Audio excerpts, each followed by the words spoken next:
Did you know that 91% of website pages never get seen? That's pretty scary, right? In today's episode, I'm joined by Chelsea Allport from Star Marketing Solutions, who shares her expertise, tips, and tricks on how to ensure this never happens to you through the power of SEO. Let's get started. Hey, I'm Lou, and I'm the host of the Strategize to Monetize podcast. I'm a business strategist, digital marketing coach, and totally obsessed in all things related to harnessing the power of social media to turn side hustles into full-time gigs. In 2016, I left my high-flying corporate career to launch and grow my own online business. Whilst many at times, myself included, thought I was insane, there were a few things I knew for sure. I knew I wanted more from life than working for somebody else, building their multi-million or billion-dollar business. I knew I wanted freedom and flexibility to spend time with family and friends, to travel, to have hobbies and interests outside of working all the time. I knew I didn't want to sacrifice my income. In fact, I wanted to earn more than my 9 to 5, but in less working hours. And I knew I wanted to help and teach e-com business owners how to do that and have the same. This show is dedicated to showing you exactly how I did it and how you can too. The no BS way. Hit subscribe and let's get started. To gain access to my free training, steal my 5-step Facebook selling system, and scale your e-commerce business to 5K months, head to www.fbrevolution.co/masterclass.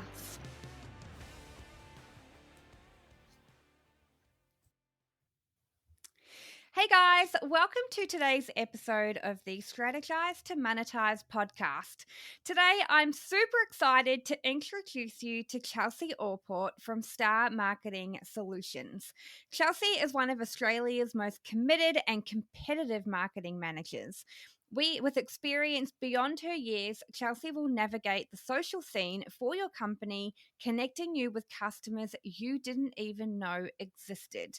Star Marketing Solutions offers branding services, content creation, website socials and blogs, print and digital design, audits, and training.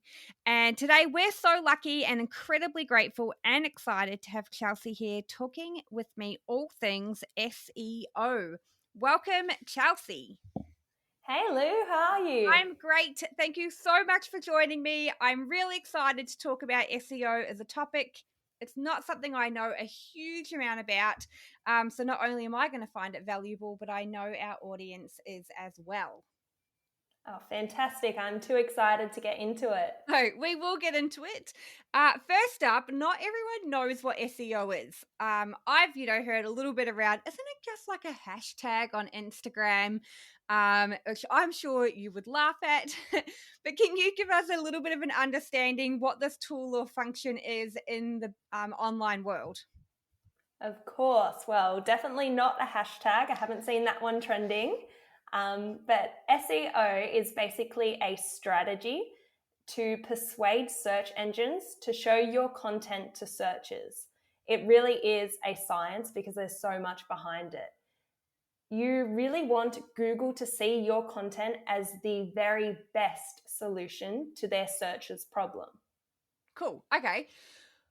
I've been asked a question for you, which I think might be a good place to put it here. So we want Google to think we're the best. How do we get on front page, top of the Google rankings when people search, I guess, for our products or even services? So the best way to start is that you need to ensure that your search engine actually knows who you are and what you're offering. You also need to convince them that you actually are the best, and you need to provide quality and deliverable content. So to do that, Google actually has in place over 200 different factors that they use to rank sites. So the most important of these factors are the speed of your site, so how fast it's going to load for those searches. If it's optimized for mobile use, so if I go onto your website using my phone, am I still going to be able to get enough information, and is it going to be displayed clearly? Because what a lot of people don't actually understand is that a website displays differently on a desktop than it does on a mobile device. And then some websites will even display differently on an iPad. So we need to make sure that we're covering all those bases. Google, to rank these sites, also uses keywords, the structure of your URL, meta descriptions, alternative attributes and tags, then the quality of your content, and importantly, the backlinks and the internal links within your site. Cool. So there's a lot of factors. It's not just put a reel on Google and you will be showed throughout the algorithm. No, definitely not. So what were the two links you mentioned then? A backlink and an internal link. Right. So what are those two links? They sound fairly important in the whole Google and SEO world. Very important and crucial to your SEO plan. So a backlink is when your website and the link to your website is featured on internet platforms that aren't your own.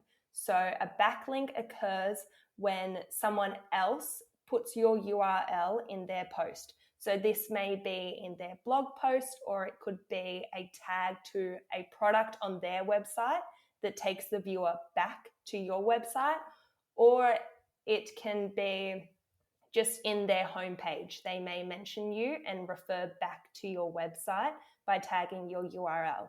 Now, an internal link is featured on your own site.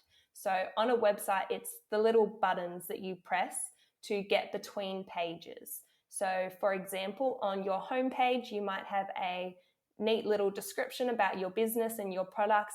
You then might have a little section that talks a bit about your company, and then you've got a button that links to your About page. You may scroll down and feature your best-selling products, and then have a link or a button or something that the audience can press to go into your shop page. So they are your internal links. Other internal links include links to your social media. So you're linking your social profile and your website together to help Google understand better who you are. And most importantly is your internal links to your contact information, which needs to be everywhere. Cool. Okay, so internal links is pretty much something that I control. Backlinks are outside of I guess, linking or having other people link back to me, or me linking to other people, depending on what that collaboration kind of looks like. So we have an example here, don't we? Like, I'll have the show notes, I'll provide, the links to your platform, and I guess that's like a backlink back to you. If you put this on your marketing material and link back to the podcast, then you're backlinking, I guess that's another backlink back to me. Is that accurate? Yes, most definitely. So when you're linking my website, that's a backlink for me, a little brownie point for me. When I link your website, that's a backlink for you. Right, and Google gives us 1 out of 200 ticks for that. Yes, maybe like half a tick. Yeah, good. You now know what this is. Well done. Yeah.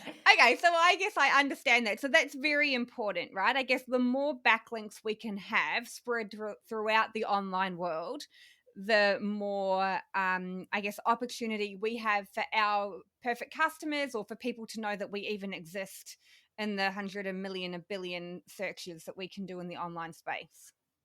Exactly, that's it. So building up a portfolio of backlinks is so important, but it's not easy, and it can take years to master this and to get a solid portfolio. But ways that you can actually build your portfolio is through networking. So connect with some bloggers, connect with some like-minded businesses who are willing to help you, and you can help them. Bloggers is definitely the most used strategy to create more backlinks for your brand. So if I own a cafe, I might invite a food blogger in to have a meal, take some photos, write a little bit about it, and tag my website. So pop in that blog the URL to my website, and that then generates and creates a backlink for me. Yeah, cool. Okay. So let's talk about blogging, because I know this is a topic you're very passionate about and that you really believe is an amazing strategy that maybe we don't even use enough. So, why blogging, and why is it, I guess, an amazing strategy for SEO? Yeah, I love blogging. And when you work with my agency, that's something that we push to every single client. And that's definitely unique to my agency. You won't see a lot of people pushing blogs, but that's because they don't understand the power of them when you use them effectively and efficiently. And when you update this sort of old school strategy and incorporate new ways the audience perceive information. So with a blog, each time you create a blog, it sends a new alert to Google. It's almost like creating a whole new page on your website, but it takes you 20 minutes. So with each blog, you can create a new SEO plan, or you can build off your original SEO plan. This means that you're then creating new tags, new keywords, new identifying spots for Google to recognize.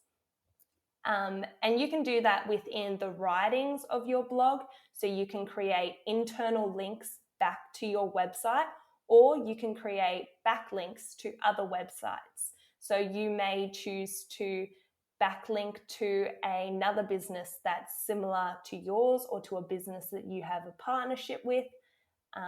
And that's then helping them out a lot, and they're likely to do the same for you, create a backlink for you in their blog post, and then help you out. Yeah, cool. So blogging, is something that I remember, God, years ago, it became very popular. Before I was in the business world, probably more in that travel blogging space. And then as I guess my business has grown, I've looked at different content marketing strategies, heard about blogging, did a little bit of it. This podcast is run off blog pages in the show notes. So it is clearly still a strategy that exists today. Very powerful one. So I guess, why do you think maybe it's not as utilized as what it could be in the business landscape? Yeah, you're definitely right in saying that it is not effectively utilized today. People have moved on from blogging, and they've moved to Instagram, and they've moved to TikTok. Now, that is a fair strategy because our audiences and our consumers definitely don't consume information the same way that they used to. Our attention spans are so much shorter now. That's why reels are always trending, and Instagram posts and little photos, they're all trending because they don't take long for the consumer to view, and they're very entertaining.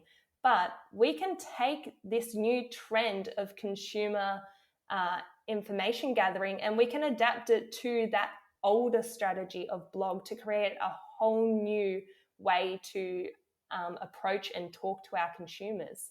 So when creating your blogs, you don't want to write a whole essay. You don't want to be writing an article.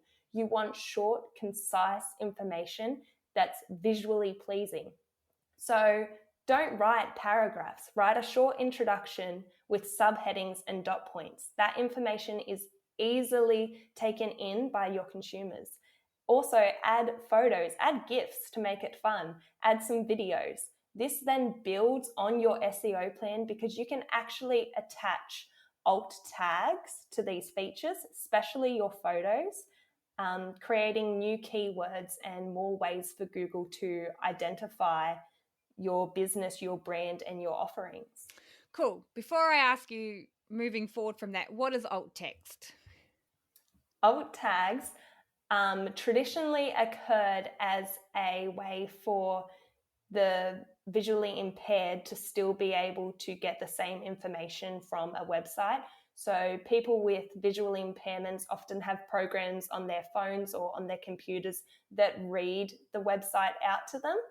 And an alt tag replaces the image with a description so that they can still consume that same information. However, we have seen that Google actually uses these alt tags to provide a meaning to your business or to your post or to the information that you're putting out there. It's almost like another keyword strategy.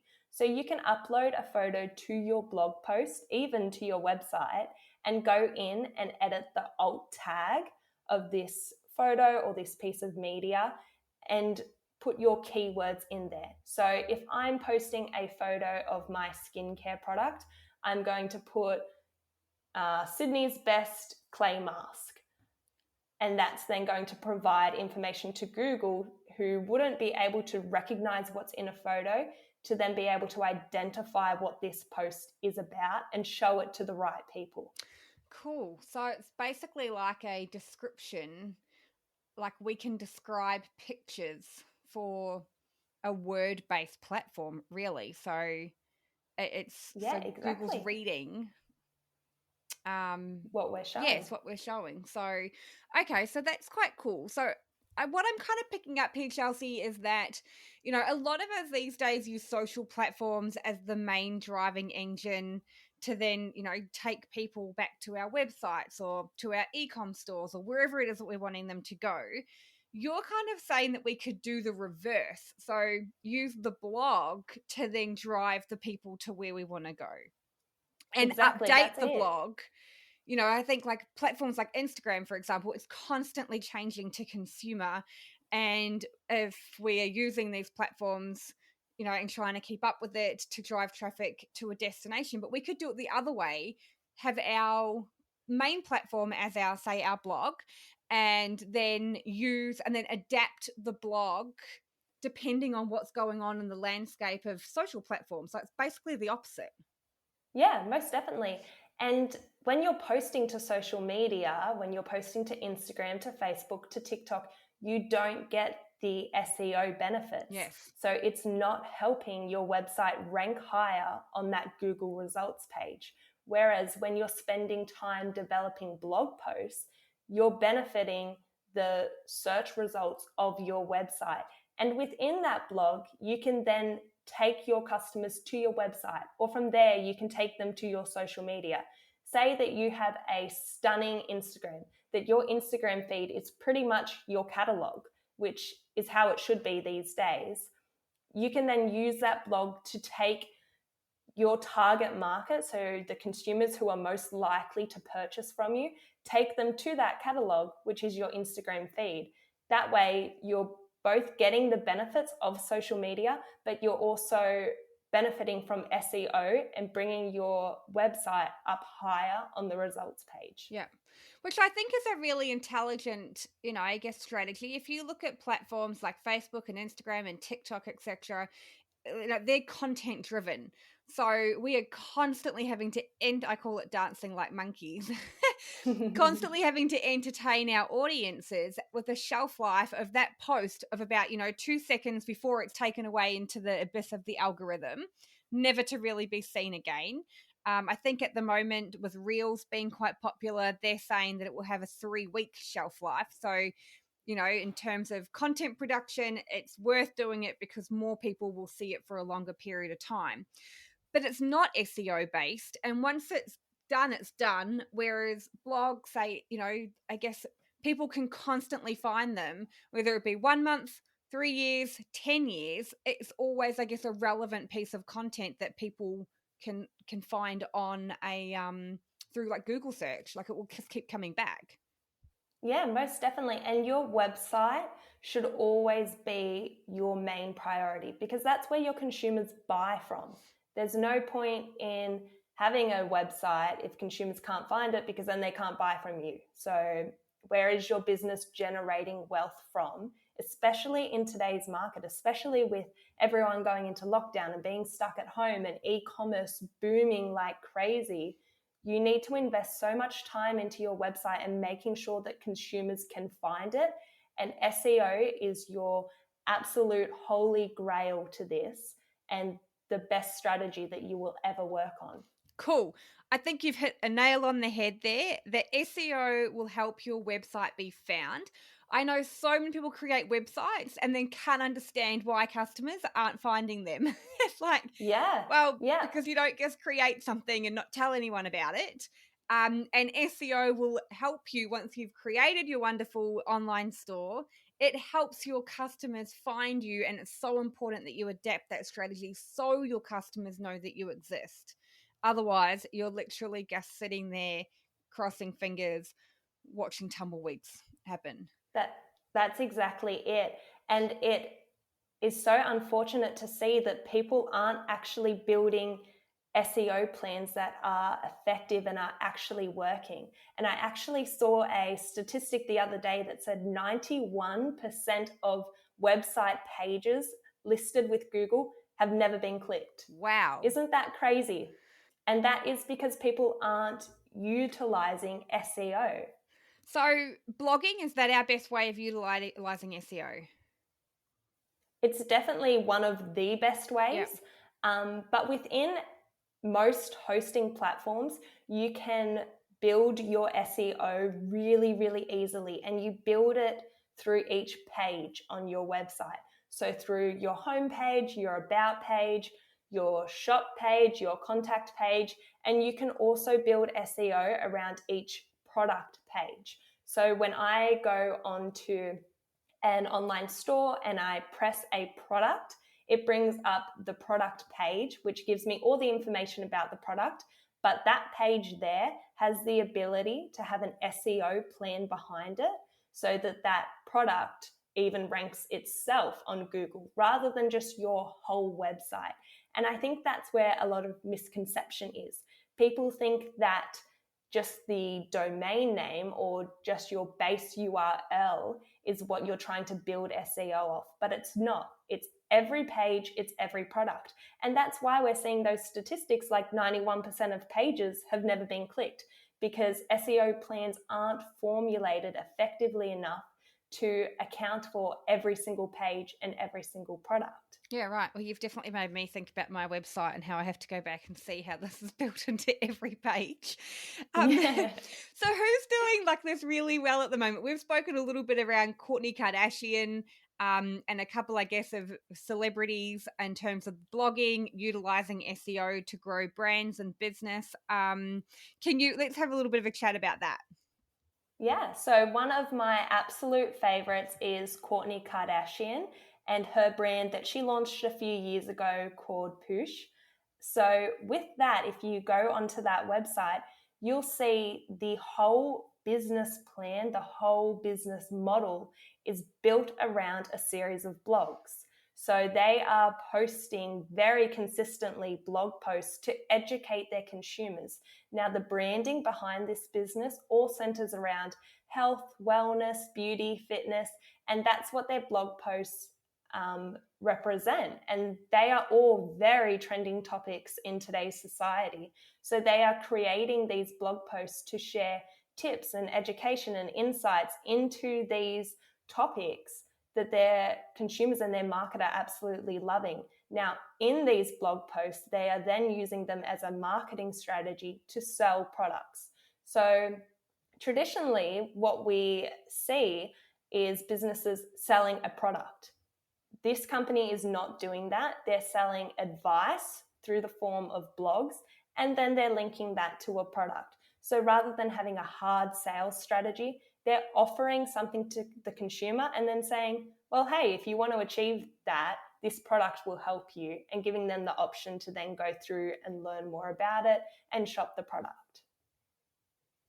It's really a value first model, isn't it? Like we give you the value and then we sell to you through the value, as opposed to, you have a problem, here's a product, and selling that way. Yeah, most Which I definitely. guess is kind of the Kardashian model in itself. They very much use themselves to then on-sell different things. So it's a very intelligent strategy, and it's clearly working very well for them. And I've seen Gwyneth Paltrow's brand Goop, and I think even Kate Hudson with her maybe yoga clothing. I feel like that's something I've seen in that that realm too, or her realm. Yeah, most definitely. And they're companies who are taking this older model of marketing, which is blog posts, and adapting them to the new age market. So we can actually take the consumer trends that we see on Instagram, on Facebook, on TikTok, and we can use that in blog posts And we then get to gain the same benefits that we did through all these channels, but then also get to up our SEO, which is just amazing. And it is something that companies are not utilizing enough. And it probably is a strategy that a lot of people have not heard about, but should definitely give a try. Yeah, I think it's really, from a strategist point of view, it's very people first orientated. We're not worrying so much around followers and look at me and like counts and, algorithms and growth and what have you. It really is here is some value, a piece of value, and I'm going to tell you what product of mine, or even if it's not my product, someone else's product that's going to help solve that, or, that's in alignment with that article or with those writing, and that, which is really cool. But leveraging off other popular trends in the online space to make it fun and interactive and all of the things that we love social media for. It's just really flipped the whole model on its head, which is it's fascinating. It's really, really interesting, It is. to look at it that way. Yeah, and it's amazing to see consumers are over it. They don't want that hard sale anymore. They don't want that look at me, show pony sort of business model anymore. They're over it. They want to say to you, well, hey, what am I getting out of this? What are you going to give me? And that is really good for businesses, because we don't need to come from a point of view where it's all look at me. We can now say to our customers, well, hey, this is what we have to offer you. Let us educate you. Let us share with you. And then I'm sure our product is going to help you too. But businesses are always built off solving a problem. So we have resources to share to our consumers. We have knowledge that they may not have that we can share, because if we didn't have this knowledge, if we didn't have this solution, then we wouldn't have a business. Yeah. And look, I love it. I'm a really big believer in relationships and values and building those, because at the end of the day, as we've all heard, people know, like, and trust, and then they will buy if you have what they want. Don't sell and then, kind of do it in reverse. And I think that that's just going to continue to get bigger and bigger and bigger, especially, well, not only in the online marketplace, but everywhere. And it's really cool that I guess there is a function like SEO that really supports, I guess that whole business model and leads people to the value that, can be provided, to products or services in that sense. Yeah. Right. So one of the questions I was asked to ask you was, how does a business get on page 1 of Google? You've kind of answered that. You've said there's 200 different factors that you need to take into consideration. It sounds like a website being highly optimized, I think, is very important for desktop and very much mobile, because so many users are now using mobile. But making sure that each page is SEO optimized for the Google platform. So don't just think your homepage is what you need. You need all the pages to have had an SEO strategy planned and executed quite well. Is that correct? Yeah, most definitely. And then going further than that too, they are definitely the key points, but make sure that the content that you have on your website is quality. So Google is going to know if you're just rambling on about rubbish. If you've just got words there to have words there that aren't actually providing a solution to the searches. Google is very, very smart, and they can see past this, and they're not going to, help you out if you're not helping out the searches. Another thing to do is don't copy and paste. This scares me so much, because I see so much of it where businesses will literally just copy and paste a whole blog post or a whole section on a website and just chuck it into their website. Now, Google actually punishes you for this, and it takes you down in the rankings if you do this. So you need to have quality content that is your own. What do you mean? You mean that you see people copying and pasting off other platforms straight onto their website? Yes, yep. And they'll change a couple of words, or you see this mostly in blog posts where they'll go, oh yeah, that's a similar topic. We'll copy and paste it and upload it here. And you really can't do that. Yes, I think that's what we call plagiarism. That too, but it's all Yeah, about the SEO well, here. one, I think, well, Google, yes, that's not good. Yes, no one do that. That's a terrible idea. And No. then obviously, we've got those blogs to also help support, businesses being seen, and make sure that those blogs are optimized and full of amazing keywords. I think is that I would assume is probably quite useful as well. Yes, exactly. And do some research into your keywords.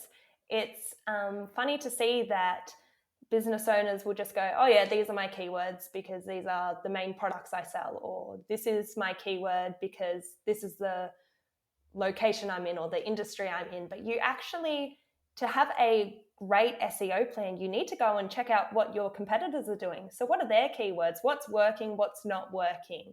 Another great strategy is the most trending words of 2020, and they would have continued on this year too, was the keyword best and then also the keyword near me. So if you can adapt your business to fit into that, you're going to see some great results. So for example, if I'm selling skincare, I may put best face mask and then I can rank in there. Of course, I can niche it down a lot more to what my product is, and that's going to help even more. Or I could put best skin mask in Wollongong. That's then going to connect me to my location. It's connecting my product. And that word best is always typed into Google. And we know that as it's trending. So that's definitely going to be a fantastic strategy for business owners to use.